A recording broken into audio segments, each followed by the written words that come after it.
সকাল থেকে তারা মাছ খোঁজার জন্য খুঁজছিলাম, পেয়ে গেছি। ঠিক আছে, এই যে এগুলো খুব সুন্দর, হয়তো তোমরা চিনবে না এই জিনিসগুলো, চিনিয়ে দিলাম। দেখি খুব সুন্দর জিনিস এগুলো। ভ্রমণ পিপাসু মানুষেরা একটিবারও দীঘা ঘুরতে যাননি এমন ঘটনা বোধহয় বিরল বললেই চলে। বিশেষ করে বর্ষাকালে সমুদ্রের অপরূপ সৌন্দর্য দেখার জন্য পর্যটকদের মন যেন ছটপট করতে থাকে। তাই প্রতি বছর লক্ষ লক্ষ মানুষ ভিড় জমান দীঘার সমুদ্র তীরে। কথায় আছে ভ্রমণপ্রিয় বাঙালির ঘুরতে যাওয়ার প্রধান তিনটি স্থান হলো দ্বিপুদা, অর্থাৎ দীঘা, পুরী এবং দার্জিলিং। তাই শীত কিংবা গ্রীষ্মের ছুটি পেলেই বাঙালির ভ্রমণ তালিকায় একেবারে প্রথম সারিতেই থাকে এই তিনটি জায়গার নাম। তবে সমুদ্রপ্রেমী মানুষদের কাছে দীঘা যেন বরাবরই প্রথম স্থান অধিকার করে রয়েছে। সন্ধেবেলার দীঘার সমুদ্র সৈকতের মনোরম ঠান্ডা হাওয়া সমস্ত স্ট্রেসকে ভুলিয়ে দেওয়ার জন্য যেন এক অব্যর্থ ঔষধ। কিন্তু বন্ধুরা, বাঙালির অত্যন্ত পরিচিত এই ভ্রমণস্থল দীঘা নামটির উৎপত্তি ঠিক কোথা থেকে হলো, কিংবা কিভাবে এই জায়গাটি এতটা জনপ্রিয় হয়ে উঠল, সেই প্রশ্নের উত্তর কি জানা আছে? জানেন কি এই দীঘা নামকরণের পেছনেও রয়েছে এক অজানা ইতিহাস? নমস্কার বন্ধুরা, আপনাদের সকলের প্রিয় জানা অজানা সন্ধানের চ্যানেলের পক্ষ থেকে আমি সন্তু আজকের এই ভিডিওতে আপনাদেরকে জানাবো দীঘার প্রাচীন অজানা ইতিহাস সম্পর্কে। সেই সাথে আপনাদেরকে ঘুরিয়ে দেখাবো দীঘা মোহনা এবং পশ্চিমবঙ্গের মিনি গোয়া নামে পরিচিত উদয়পুর বিচ। বন্ধুরা, আজকের এই ভিডিওটি খুবই ইন্টারেস্টিং এবং তথ্যপূর্ণ হতে চলেছে, তাই ভিডিওটি স্কিপ না করে সম্পূর্ণ দেখার অনুরোধ রইল। বন্ধুরা, দীঘা নামটি কিভাবে এলো সেই সম্পর্কে বিশদে জানতে হলে আমাদেরকে প্রথমেই ফিরে যেতে হবে 250 বছর আগের সেই পুরনো ইতিহাসে। সময়টা 1772 সাল। তখন বাংলা, বিহার, উড়িষ্যার মসনদে মীর কাসিমকে নতুন নবাব হিসাবে স্বীকৃতি দেওয়ার সিদ্ধান্ত নিয়েছে ব্রিটিশ ইস্ট ইন্ডিয়া কোম্পানি। কিন্তু শর্ত সাপেক্ষভাবে নবাবের সাম্রাজ্যের মেদিনীপুরের চাকলার দায়ভার থাকে সেই কোম্পানির হাতেই। সেই সময় চাকলা মেদিনীপুর 54টি পরগনায় বিভক্ত ছিল। ঠিক এইরকম একটা সময়ে শীত প্রধান দেশ ইংল্যান্ড থেকে বাংলায় গভর্নর হয়ে আসেন ওয়ারেন হেস্টিংস। শীত প্রধান দেশ ছেড়ে বাংলায় আগমনের পরেই বাংলার তীব্র গরমে সাহেবের নাজেহাল অবস্থা। কারণ গ্রীষ্মকালীন আবাসস্থল হিসাবে তখনও সেইভাবে সাহেবদের কাছে দার্জিলিংয়ের পরিচিতি ঘটেনি।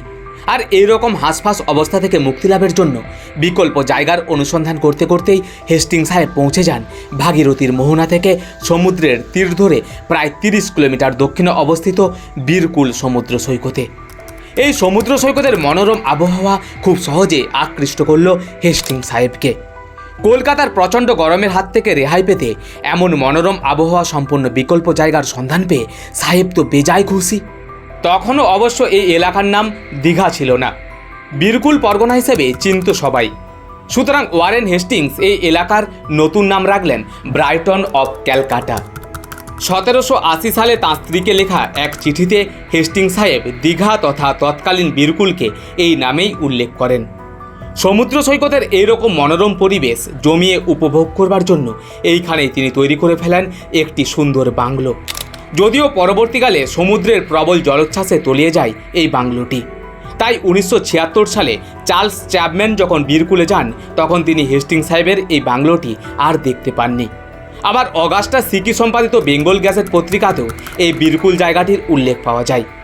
জানলে অবাক হবেন বন্ধুরা, প্রাচীন এই বীরকুল গ্রামের সমুদ্র সৈকতই আজকের আমার আপনার সকলের প্রিয় আধুনিক দীঘা। সুতরাং বন্ধুরা, বুঝতেই পারছেন বাঙালির অত্যন্ত প্রিয় ভ্রমণস্থান দীঘার ইতিহাসও বেশ প্রাচীন। এ তো গেল সমুদ্র সৈকতের ইতিহাস, কিন্তু বীরকুল থেকে কিভাবে আজকের অত্যন্ত পরিচিত দীঘা নামকরণ হলো, চলুন এইবার জেনে নিই সেই ইতিহাস। বন্ধুরা, প্রাচীন এই বীরকুল গ্রামের দীঘা নামকরণ হওয়ার পেছনেও রয়েছে এইখানকার স্থানীয় লোকদের অবদান। এইখানকার চম্পা নদী বঙ্গোপসাগরের যেইখানে মিশেছে, স্থানীয় মানুষেরা সেই এলাকাটিকে দিঘি বলে ডাকতেন। মনে করা হয় প্রাচীন সেই দিঘি বর্তমানে দীঘা নামে পর্যটকদের কাছে নতুন নামে জনপ্রিয় হয়ে উঠেছে। তবে বন্ধুরা, দীঘাকে প্রথম খুঁজে পাওয়ার কৃতিত্ব হেস্টিং সাহেবের হলেও সেখানকার প্রথম বাসিন্দা কিন্তু ছিলেন অন্য আরেকজন সাহেব। দীঘার প্রথম বাসিন্দা হলেন তৎকালীন কলকাতার বিখ্যাত জুয়েলারি এবং ঘড়ি তৈরির একমাত্র স্বনামধন্য হ্যামিল্টন কোম্পানির মালিক ফ্রাঙ্ক স্মিথ। জানা যায় 1923 সালে বিভিন্ন নথিপত্র ঘেঁটে তিনি বীরকুল গ্রামের কথা জানতে পারেন।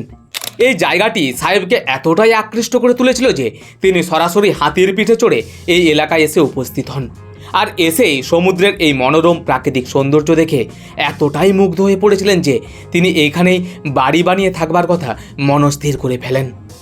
আর সেই মতো সমুদ্রের পাড় লাগোয়া জমির উপর তৈরি করে ফেলেন তার পছন্দের কলোনিয়ান রাজের ছাপে রান্সউইক হাউস। আর এই বিখ্যাত রান্সউইক হাউস বাংলোটি আজও দীঘার বুকে ইতিহাস বহন করে দাঁড়িয়ে আছে। এই বাড়িটি বর্তমানে রাজ্য বিদ্যুৎ পর্ষদের অতিথিশালা হিসেবে ব্যবহৃত হয়। যদিও আজকের আধুনিক দীঘার জনপ্রিয়তার অন্তরালে রয়েছেন পশ্চিমবঙ্গের প্রাক্তন মুখ্যমন্ত্রী ডক্টর বিধানচন্দ্র রায়। স্বাধীনতা পরবর্তী সময়ে তার হাত ধরেই কলকাতা দীঘা সড়ক পরিবহন ব্যবস্থা পরিকাঠামোয় উন্নতি হয়েছিল। বিধানচন্দ্র রায়ের উদ্যোগেই পর্যটন কেন্দ্র হিসাবে নতুন করে আত্মপ্রকাশ করেছিল দীঘা। আর তখন থেকেই বাঙালির প্রিয় সৈকত সুন্দরী দীঘার পথ চলা শুরু। আর এইভাবেই সকলের অচেনা অজানা বীরকুল গ্রাম হয়ে ওঠে আজকের পর্যটকদের অত্যন্ত প্রিয় ডেস্টিনেশন দীঘা।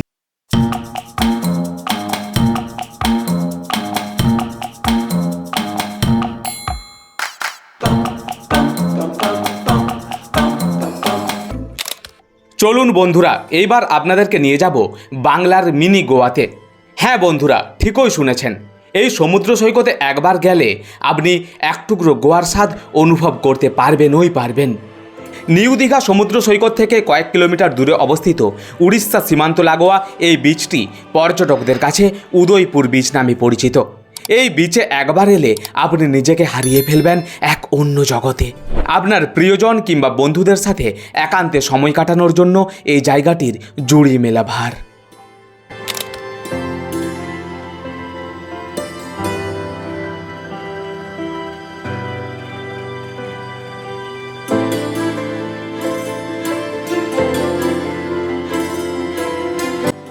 মাথার উপর সুনীল আকাশ, নিচের তটভূমিতে বিস্তীর্ণ সোনালী বালুকা বেলা, আর সামনে বঙ্গোপসাগরের নীল জলরাশির হাতছানি, সেই সাথে সমুদ্রের গর্জন, সবে মিলে এই বীচটি যেন অনন্য। বিশেষ করে সাগরের বেলাভূমিতে বসে থাকার সময় যখন জোয়ারের একটা ঢেউ এসে পায়ের সামনে আছড়ে পড়ে, সেই অসাধারণ অনুভূতির কথা কখনোই বলে বোঝানো সম্ভব নয়। এই বিচের সূর্যোদয় এবং সূর্যাস্তের মনোরম দৃশ্য সত্যি এক কথায় অনবদ্য। প্রাকৃতিক সৌন্দর্যে ঘেরা উদয়পুর বিচকে এই জন্য অনেকে ফটোগ্রাফারদের স্বর্গরাজ্যও বলে থাকেন। আর এমন একটা বিচের সৌন্দর্য উপভোগ করার জন্য প্রতিদিন হাজার হাজার পর্যটক ভিড় জমান এই সমুদ্র তটে। বন্ধুরা, এই উদয়পুর বিচে বর্তমানে অনেক নতুন নতুন দোকান খোলা হয়েছে, যেখান থেকে আপনারা খুব সহজেই আপনার প্রয়োজনীয় জিনিসপত্রগুলো কিনে নিতে পারেন। তাছাড়া এইখানকার মৎস্যজীবী সম্প্রদায়ের মানুষেরা প্রতিদিন গভীর সমুদ্রে গিয়ে মাছ ধরতে যান, তাই খুব সহজেই এইখানে কাঁকড়া, পমফ্রেট সহ নানা রকম সামুদ্রিক মাছ সমুদ্র তটে থাকা দোকানগুলো থেকে পেয়ে যাবেন। আপনারা চাইলে এই দোকানগুলো থেকেই মাছ, কাঁকড়া সহ আপনার পছন্দের খাবারটি রান্না করিয়েও নিতে পারেন। তবে এই ক্ষেত্রে অবশ্যই আগে দাম নিয়ে ভালো করে কথা বলে নেবেন। চলুন বন্ধুরা, এইবার দেখে নিই উদয়পুর বিচের সৌন্দর্যের এক ঝলক।